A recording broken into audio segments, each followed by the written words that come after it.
কেটে নিয়ে আসো। লোকমান যাওয়ার পরে লোকমান হাকিম জবানটা কেটে এনেছে, জিহ্বা, এবং কেটে এনেছে কলিজা। কারণ এই জবান, এই কলিজা যদি ভালো হয় কোনো ব্যক্তির মধ্যে, সেই ব্যক্তি শ্রেষ্ঠ ব্যক্তি হবে। চিৎকার করে বলেন ঠিক কিনা? আবার এই জবান, এই কলিজা যদি, অন্তর যদি খারাপ হয়, তাহলে সেই ব্যক্তির চাইতে নিকৃষ্ট মানুষ আর পৃথিবীতে থাকতে পারে না।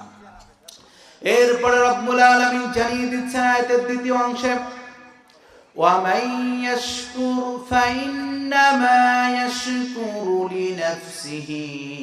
রব্বুল আলামিন বলছেন, যে ব্যক্তি শুকরিয়া আদায় করে সেই ব্যক্তি তার নিজের জন্য শুকরিয়া আদায় করে।